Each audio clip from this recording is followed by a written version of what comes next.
Class 8 के students, आप लोग को मालूम है कि पिछले क्लास में मैं सेल्फ प्रैक्टिस 1F पढ़ा रहे थे।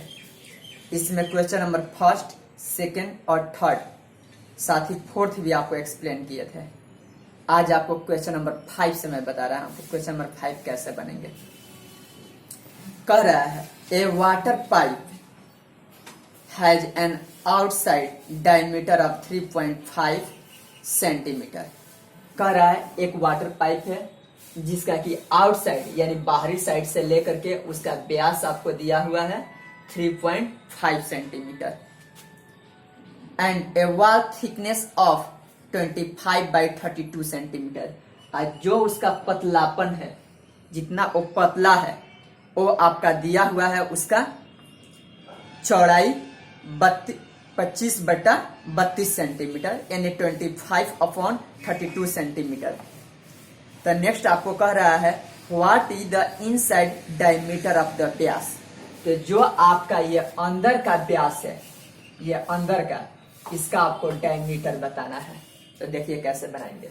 लिखेंगे पहले कि outside diameter of the pipe, पहले जो दिया हुआ है गिवन में वो आप लिख लेंगे।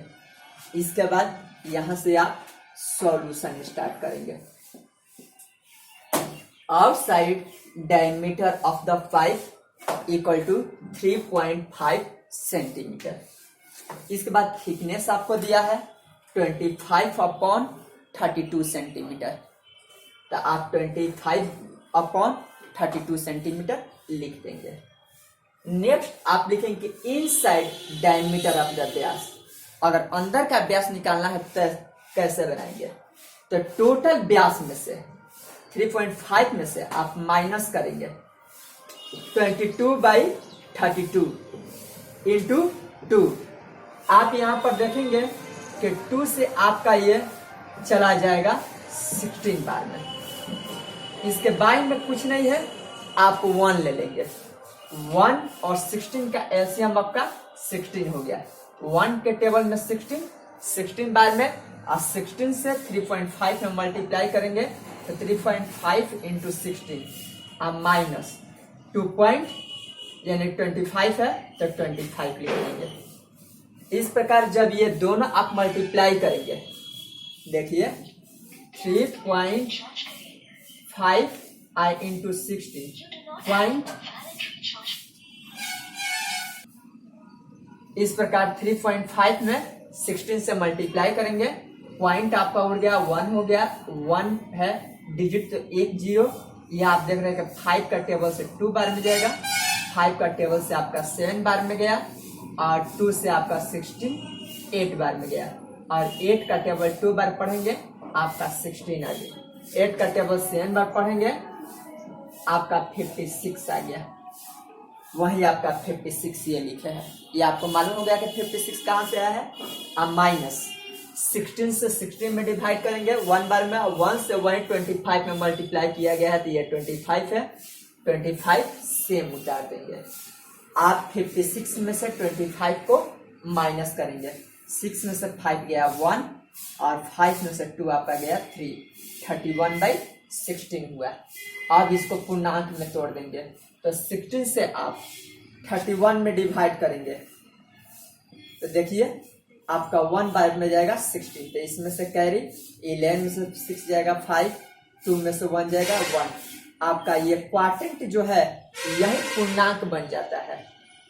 तो 1 होल, और जो आपका रिमाइंडर है ये आपका ऊपर चला जाएगा, न्यूमरेटर बन जाएगा, और जो डिनोमिनेटर में है वो सेम उतर जाएगा। आपका 16 है तो 16 यानी 1 होल 15/16 सेंटीमीटर। ये आपका आंसर हो गया। यानी कि इनसाइड डायमीटर ऑफ पाइप का जो अंदर का व्यास है वो आपका कितना है, 1 होल 15/16 सेंटीमीटर हुआ। नेक्स्ट क्वेश्चन नंबर 6 में आइए। Find the perimeter. कह रहा है कि परिमाप ज्ञात करे and the area of a rectangular piece of land, और जो जमीन का टुकड़ा है आयताकार उसका क्षेत्रफल भी ज्ञात करना है। Measuring 12 whole 1 by 2 metre by 5 whole 1 by 5 metre, जिसकी लंबाई और चौड़ाई आपको दिया हुआ है। How much area of the land is left unused if 4 small square flower beds of side length 1 metre are made at the 4 corner. और साथ ही साथ आपको 4 छोटा स्मॉल स्क्वायर आकार का आपका फ्लावर बेड है, उसका भी एरिया ज्ञात करना है, और ये दिया हुआ है आपका, उसका लेंथ 1 मीटर। अब ध्यान दीजिए, तो लिखेंगे question number 6, perimeter of rectangular piece of land, जो आकार का आपका टुकड़ा है, जमीन का टुकड़ा है, उसका परिमाप। तो फॉर्मूला आपका होता है 2 इंटू एल प्लस बी। यहाँ एल मीन्स होगा आपका लेंथ और बी मीन्स होता है ब्रेथ। लेंथ और ब्रेथ को प्लस करके 2 से मल्टीप्लाई कर दिया जाता है तो आपका पेरीमीटर निकलेगा। और लेंथ का मान आपका दिया हुआ है और पेरीमीटर का भी आपका ब्रेथ का भी मान आपका दिया हुआ है। तो 2 into 12 whole 1/2 metre plus 5 whole 1/2 metre, आपका ये आंसर। यहां पर आप देखिए, यहाँ 2 नहीं 5 यहाँ दिया हुआ है। अब देखेंगे यहाँ पर ये 2 है, आप 2 ला दीजिए। अब इस पूर्णांक तोड़ना है इसको, तो 12 का टेबल 2 बार पढ़ेंगे 24, और 24 में 1 प्लस करेंगे 25, 25/2 प्लस 5 5 या 25, और 25 में 1 प्लस करेंगे 26। तो इस प्रकार 26/5 हो गया। अब 2 का और 5 का एलसीएम आपका 10 होगा। 2 के टेबल में 10 5 बार में है, 5 का टेबल 25 बार पढ़ेंगे 125 आएगा, प्लस है प्लस होगा। 5 का टेबल में 10 आपका 2 बार में है, और 2 का टेबल 26 बार पढ़ेंगे तो 52 होगा। ये जो 2 है आपका फॉर्मूला के अनुसार जो ये 2 लगा हुआ है वो ये 2 है।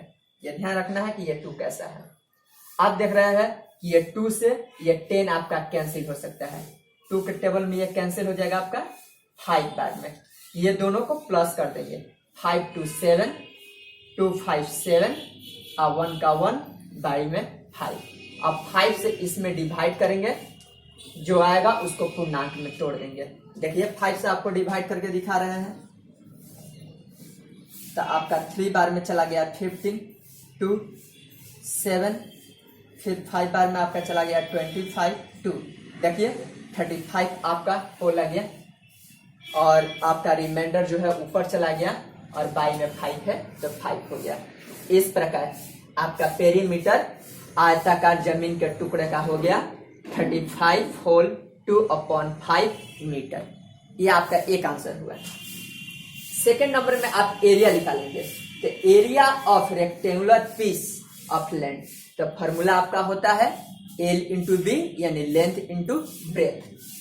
तो यहां पर आप लिखेंगे 12 होल 1/2 इंटू 5 होल 1/5, दोनों को पूर्णांक तोड़ेंगे 25/2 इंटू 26/5। आप देखेंगे कि आपका 5 से ये चला जाएगा 25 5 बार में, और 2 से आपका ये चला जाएगा 13 बार में, और 13 का टेबल 5 बार पढ़ेंगे 65 मीटर स्क्वायर। ये देख लिए। अब देखिए कि area of 1 flower bed square आकार का है, जिसका लेंथ दिया है 1 मीटर। तो आपको मालूम होना चाहिए कि स्क्वायर का ऑल साइड्स आर इक्वल। वर्ग के सभी भुजाएं क्या होती है, बराबर होती है। अगर 1 मीटर का है तो समझिए कि चारों 1 मीटर का है, तो 1 इंटू 1 मीटर स्क्वायर। ऐसे 4 है तो आप लिखेंगे एरिया 4 फ्लावर बेड्स, तो 4 into 1 metre square equal to 4 metre square हो जाएगा। इसके बाद area of land left unused, जो उपयोग अब नहीं हो रहा है, जिस जमीन का उपयोग नहीं हो रहा है वो कितना है आपका, तो टोटल 65 में से आप 4 घटा देंगे 61 मीटर स्क्वायर हो गया। ये आपका क्वेश्चन नंबर 6 है। अब आप क्वेश्चन नंबर 7 पर ध्यान दीजिए। Question number 7, Out of a certain sum of money a boy spends 3/5 and then 1/4 of the remainder. He has 15 rupees, 15 left. How much amount had he at first? कह रहा है एक लड़का है, उसका कुछ रुपया रखा है, वो मालूम नहीं है कि फर्स्ट बार में कितना रुपया रखा है, लेकिन उसमें से 3/5 भाग जो है वो खर्च कर दे रहा है। इसके बाद जो बच जा रहा है उसका और 1/4 भाग खर्च कर दे रहा है, तो अंत में उसके पास 15 रुपया बच रहा है। तो बताइए कि फर्स्ट में उसके पास कितना पैसा है, कितना रुपया है, ये बताना है। तो लिखेंगे कि let total amount be x. मान लेते हैं कि उस लड़का के पास कितना रुपया है, आपका 100 रुपया है। तो मनी स्पेंड 3/5x, क्योंकि फर्स्ट बार में वो 3/5x रुपया खर्च कर दिया। तो अब बच कर कितना बच जाएगा, तो लिखेंगे रिमेनिंग। जो शेषफल में बचता है उसके लिए वर्ड यूज किया जाता है रिमेनिंग। तो x माइनस 3/5x माइनस कर दिए। 1 5 का एलसीएम 5 से 1 में डिवाइड करेंगे, 1 से 5 में डिवाइड करेंगे तो 5 में x से मल्टीप्लाई करेंगे 5x माइनस यहाँ पर हो जाएगा आपका 3x। बाई में 5 है, 5 ही रहेगा। इस प्रकार ये माइनस हो गया, 2x/5 हो गया। फर्स्ट बार में कितना रुपया है ये मुझे मालूम नहीं है, लेकिन ये मालूम है कि जितना है उसमें से 3/5 रुपीज वो खर्च किया है। फिर जो बच गया उसका 1/4 भाग खर्च किया है, तो अंत में उसके पास 15 रुपया बचा है, 15 रुपीज बचा है। इसलिए मैं टोटल मनी को x माना हूं। फर्स्ट में जो खर्च किया है वो 3/5x हो जाएगा। इसके बाद रिमेनिंग यानी कि जो अब बच गया उसका 2x/5 हो गया। फिर इसमें से वो खर्च कर रहा है अगेन मनी स्पेंड, फिर खर्च कर रहा है 1/4 भाग। तो 2x/5 इंटू 1/4, 2 से आपका 4, 2 कैंसिल, 1 में x से x, अब बाई में 5 2 10, यानी कि x/10 रुपीज और खर्च कर दिया। तो अब कितना बचा, तो रिमेनिंग मनी, तो x माइनस 3x/5 जो फर्स्ट में ये खर्च हुआ, आप प्लस ये x/10 दोनों को आप कर लेंगे। तो देखेंगे 5 और 10 का एलसीएम ये हो गया, और 2 का ये आप देखेंगे 5 का टेबल से 10 2 बार में, 2 में ये मल्टीप्लाई कर देंगे आप, क्या हो जाएगा 6x प्लस, और 10 से 10 1 में x आपका हो जाएगा। इस प्रकार x यहाँ ब्रैकेट में 6x और x 7x बाई में 10, ये आप देखिए सॉल्व करके यहाँ x माइनस 7x/10 बाई में 1 ले लेंगे 10, यहाँ 10x और माइनस 7x, इस प्रकार 3x/10 ये आपका आ गया। ये सॉल्यूशन कैसे किया हूँ मालूम हुआ, ये दोनों को प्लस करके लिख लिया हूँ। इसके बटा में कुछ नहीं है, 1 ले लिया हूँ 1 का, और ये प्लस कर लिए। इसके बाद 1 से 10 में डिवाइड किए 10 बार में, 10 से x में मल्टीप्लाई किए 10x, माइनस 10 से 10 में डिवाइड किए 1 बार में, और 1 का टेबल 7x, तो 7x, इस प्रकार 3x/10 हुआ है। तो उसके पास अंत में तो यही रुपया बच गया 3x/10, और वो अमाउंट के रूप में दिया है आपको 15 रुपीज। तो अकॉर्डिंग टू क्वेश्चन, प्रश्न के अनुसार 3x/10 इक्वल टू 15। तो आप लेंगे 1 और क्रॉस मल्टीप्लिकेशन कर देंगे। 3x में 1 से मल्टीप्लाई करेंगे तो 3x, आप 15 में 10 से मल्टीप्लाई करेंगे तो 10 इंटू 15। अब x ये 3 आपका मल्टीप्लाई है, ये वेरिएबल के साथ जो डिजिट है नॉन वेरिएबल, ये मल्टीप्लाई के केस में यहाँ है, इधर आएगा राइट साइड में तो डिवाइड में बदल जाएगा।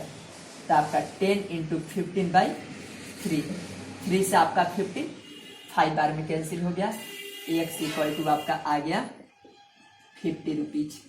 यानी फर्स्ट बार में उसके पास कितना रुपया था, 50 रुपया। और इस प्रकार उसके पास टोटल मनी कितना है, उस बॉय के पास 50 रुपीज। तो लिख सकते हैं कि hence total money equal to 50 rupees. आपका ये आंसर हो गया। क्वेश्चन नंबर 7 तक अच्छी तरह से आप लोग घर पर बैठकर बनाइएगा। वीडियो को देखते रहिए, लाइक भी करते रहिए, नेक्स्ट आपको क्वेश्चन नंबर 8 से स्टार्ट करूंगा नेक्स्ट क्लास में। Thank you.